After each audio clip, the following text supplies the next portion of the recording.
Ever wondered what it takes to maximize your capital and achieve your financial freedom?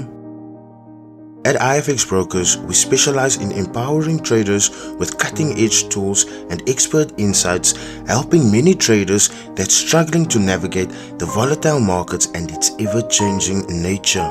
With Fxbrokers' robust analytics and real-time data, you stay ahead of the market shifts. With a personalized approach to your queries, our dedicated support tailors our service to help you reach your financial goals. Ready to elevate your trading experience? Visit the link in my description and start your journey to financial success. Fxbrokers, where expertise meets opportunity. Join a community of successful traders today. Hey, what's up guys? Welcome to another banger on the biggest and best Forex scam exposing channel in South Africa. As you guys may know, recently Thapelo and Emmanuel, the Fxgoats, went to Limpopo Podcast for a very interesting podcast episode. Let's get into it. First things first, before we go anywhere, I want to thank Otis for this awesome episode. I feel like this is a really important episode because finally we have got to learn where the goats come from, Thapelo and Emmanuel, not the rest. I feel like in the past, their star was overshadowed a bit by the rest of the people in the gang, and they never felt like they needed to show rank in order for their star to shine. But hey, the moment where the light is solely shining on them is here, so let's get into it. First things first, they speak about their history or their family's history in cattle and in farming. My dad's dead. So your dad's dead? Yeah. Okay. My grandfather. Okay. Yeah, my grandfather was staying in Limpopo. Okay. Right? And when he was staying there, it was a long time ago, man, during apartheid, even. Yeah, so he was a businessman doing, cattle, farms, stuff like that. He wasn't more on the farming side. Now, this is the point where I say I told you so, because in the past they uploaded a photo of them on a tractor, playing around the tractor. They posted a little story time about how they can remember their father taking them for rides on the tractor. And I told you guys, these boys didn't have that much of a harsh upbringing, because freshly coming out of apartheid and during apartheid, not every black person had access to cattle, to farming, or to tractors even. So hearing them about their farming background, that kind of vindicates me, because I've been telling you guys this, and very often I've been told I'm a liar. The second thing that I found really interesting in Limpopo Podcast is, if you know Otis by now, you know he's gonna ask. There's a question which I always ask everyone who comes here as a Forex trader, and all of them, they've gotten this question, and I will continue asking the same question because everybody's got a different definition of it. What is, in your own words, right, define what Forex is? Anybody, any one of you can actually do that. Simple question. Yeah. Wow. Actually, somebody says it's a simple question for the first time. There's ways to explain it. Yeah. Explain it in 3-4 different ways. Okay. But I would say the normal explanation of Forex is like the global markets, right? Yeah. Also known as the foreign exchange market. So yeah. In Forex, that's where a person or, one party is dealing with buying and selling of currencies. So for somebody who's completely new to Forex, who don't understand what I'm talking about, it's more or less whereby, let's say, you're traveling abroad.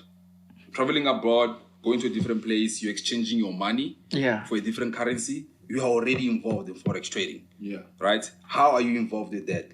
Well, let's say you go to the US, for example. You get a dollar. You get a dollar today, and rand is like 16 rands today. I'm just making an example, right? Yeah. And by the time you were there, you changed your rands to dollars for 16 rands.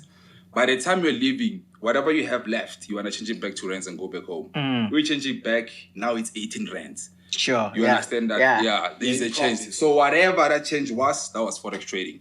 But that is literally explaining it with the most basic explanation. I must say, them giving this answer was a little bit underwhelming. I did expect them to give a more concise and coherent answer. But nonetheless, Emmanuel that explained his part, he did quite well. But he didn't explain what Forex trading exactly is. He just explained what happens around foreign exchange, and he used the example of someone traveling. Now, for those of you who's hard of understanding, who's hard of hearing, maybe hard of explaining, they don't know how to explain what Forex trading is, let me give it to you in a simplified way that you can understand it. Forex trading is the practice of buying a contract for difference on the exchange rate between two currencies. Furthermore, you buy the contract for difference at a certain price, and depending on the movement of the price, the difference thereof is either added to your balance or subtracted from your balance, depending on the position you took, obviously. It's as simple as that, guys. Do not overwhelm yourselves with long-winded explanations. Those who gets it, gets it. Those who don't, please go and read some more. At the 25-minute mark, they speak a little bit about their success when it comes to YouTube. When we started this Forex industry, there wasn't also a lot of traders, right? There was Yeah. a few prominent traders out there. There wasn't also a lot of information regarding Forex, right? That is where you also saw us having a YouTube channel with 290k subscribers, right? Because people who come from where we come from, people who come from disadvantaged backgrounds, don't have the means to buy courses, or be students or learn. You know what I mean? Now, at the time of them starting their YouTube channel, there wasn't that many South African Forex trading YouTube content creators out there. It was only them and Lesiba Mutupe at the time, and they obviously had the bigger market share. I think in that regard, we can all agree to the fact that the Fxgoat made a sizable contribution when it comes to putting out free knowledge and inspiring the youth to dabble in something other than drugs and gangsterism. Their simplified way of explaining how they understand the market most definitely translated into a massive following for them, and it is that massive following that is still very loyal to them to this very day. To this day! By the 34th minute, the conversation had reached the topic of flexing and inspiring. We're in the limelight, the academy as well. Sure thing. Yeah, so we followed our passion, and our passion for us was to inspire people. Yeah. I feel like when we don't inspire people, we feel empty. Like we feel really empty for me, because my success came from inspiration. I was inspired, and that's the same thing I want to give somebody else. I want somebody once they see what we post, stuff like that. We don't want them to see this like, yo, these guys are flexing, stuff like that. Yeah. It's supposed to be inspirational to know, Sure. yo, this guy comes from this place and today is here. He's able to achieve this much. Yeah. Then I know that I can achieve that as well. And in here, I have to kind of rectify you guys, because when you look at how you guys used to post, it was always based in flexing. When you look at the extent you guys went to make posts, it was always based in flexing. If you look at the fact that you went as far as taking out business loans to get an I-8 to inspire people, when you say it like that, it doesn't sound inspiring at all. It sounded just like you went to go get a loan to go and flex on people. Because ultimately, inspiration doesn't need someone to get into debt. There's a very fine line between inspiring people and flexing, especially when you are doing it with the material gains that you have gotten over the years of trading. Achieving the goal of inspiring people without flexing on them is going to be really, really hard. But one thing that I do not think they understand as Fxgoats themselves, as the brand themselves, that within this industry, they are a very big brand. They do not need brands like BMW, Louis Vuitton, Gucci, Chanel, or none of that to establish them. They are already established. So inspiration and motivation should flow freely without them feeling the need to have to go into debt. How do you guys deal, especially coming from social media, how do you guys deal with that negativity that comes from social media? Okay, for that, I'm going to say, I'm not going to lie, man. Forex has been through a lot. There's a lot of incidences that are happening in Forex whereby people are getting scammed. When they came to the 38th minute, they were talking about how they deal with negativity towards their brand. And as you guys may know, a lot of negativity has come out towards the Goats brand. They are a brand within this industry that is established already. So they don't need to do much to get out of the nonsense. And for me, it's actually a smart move from a marketing perspective, because when you look at it like this, in the past, whenever we have made videos about them, as true as it might be, these guys never respond. And because they never respond, the public has the idea that the company image is really clean because they do not get into public and online spats. they leave it just like that and let the storm die out by itself. I found the twins gave a really matured answer here, but what I found lacking was their accountability in this negativity, because you guys must understand, when it comes from me and from my perspective, there's always been their actions that led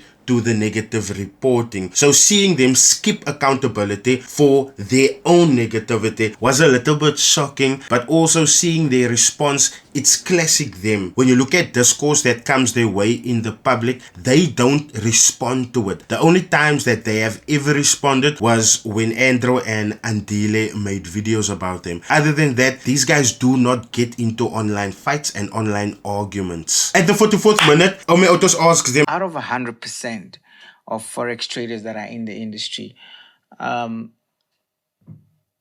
of 100%, how many do you think are genuine? Okay. Just brief. All right. Are you talking about, traders in general, or also influencer traders? Oh, there's influencer traders. There's different types of traders in the industry. Oh, okay. I mean, there's like different ranks as well, right? There are traders who don't know how to trade, but they're on the limelight. There are traders who only, promote. There are traders who both promote and know how to trade and run businesses as well. So for individuals' sake, right, let's talk about individuals who are just traders, right? It is even out there. We have literally 90% traders who are losing, 10% winning. Oh, genuine. You know what I mean? And who are some of the ones that you guys are close to, that you work closely with? That are not making it in Forex. Whether they're making it or they're not even making it. Obviously, you wouldn't want to be close to somebody who's not even in your... For me, I believe that they know that there's guys that's faking their lifestyle. They personally know people that isn't making it as much as they portray it to be on social media. It's just that, like I told you guys earlier on, they do not get into online fights and online arguments because that lessens their brand. So when I look at their response, it's a really matured response. It doesn't ruffle any feathers, and they kind of give due to some people. I just wish it wasn't Fx, Alex G, and Jason Noah. The other point that you also need to consider is when you look at how Andile threw them under the bus recently with Top Trader SA, right? This was their perfect moment to get back at Andile, because when you look at that podcast episode there by Top Trader SA, this guy clearly says, oh, but when I left Fxgoats, I was broke. This was their chance to be like, yeah, we made him, we fed him, we clothed him, we made him, we gave him social validation. And with that said also, that is why I believe that these feelings and beef that Andile is keeping low down, I feel like he's the only one that has the beef. Recently, there was a Forex beef type of a thing that broke out between Thapelo and the Alpha Market founder, which is Jason. And what did you guys think about that when you saw that? Okay, actually, the people who are in the industry that we're in, they're actually beefing. What was your take on something like that? I mean, for me, I'm not gonna lie, man. It was kind of crazy. It was crazy. It was unexpected from my side. Sure. But I just think it's politics, bro. Normal politics. I feel like every industry has its own politics. Yeah. When they spoke about the Jason Noah and Thapelo beef, that kind of really lets you guys know that they do not get into online things. That should show you how far away removed they are from public and online feuds. Tell me how. Why is it that the Forex industry is so much like you guys would answer this in your own way, your own opinion? Why is it that it's so much associated with luxury, the luxurious lifestyle, instead of like you guys living like a low-key type of a lifestyle, but instead it's like, we have to be luxurious, we have to show our cars, our houses, and so forth? Why do you think it's like that? I feel like that has been predetermined for us. At the 53rd minute, when they spoke about the public getting inspired by flashy things, that is really where I saw that them trying to inspire people will never just be that. It will always move over to them flexing, because like one of the twins said, they feel like them having to show their flashy things is predetermined by the consumers, because the consumers want to see that for them to believe that you are making real money. Now for that, I have two things to say. Number one, if you are playing to appease the streets and not appease your household, then you are basically fishing for clients. Otherwise, why are you impressing them? Because ultimately, them saying you can't trade or them saying you are not making money, that doesn't affect the well-being and the financial state of your household. You get what I'm saying? And then secondly, this is purely a reflection on the consumers, because if you want clients nowadays in forex trading, you have to show your car, you have to show your house. Nowadays, it goes further than just showing a withdrawal statement or a verified account history, and I believe we are moving more towards that. Because let's be real, guys, even the Fxgoats themselves have been exposed for making loans for cars, and then you guys believe these cars have been bought cash, you are intrigued by the lifestyle, and then you end up buying whatever they have on offer. So that flashy things conversation, flashy, flexing, motivation, inspiration, that is a really slippery slope to slide on. And if you want to be accepted regardless of how well you're doing at home, that is the route that you may have to take. Other than that, I found this podcast episode really informative. We kind of learned who the goats really are, where they come from out of their mouths. So the podcasts that they do after this, I am very certain is going to be growth podcasts, and those ones are going to be the ones that's really interesting, and the podcasts that we have to look out for. If you came this far, thank you so much for joining. Please do smash that like button. Leave your comments in the comment section, because I'm really keen to hear what you guys have to say. Please do smash that subscribe button if you haven't already, and share this video around. Let's just make the circle bigger. I'll see you guys in my next video. Ciao.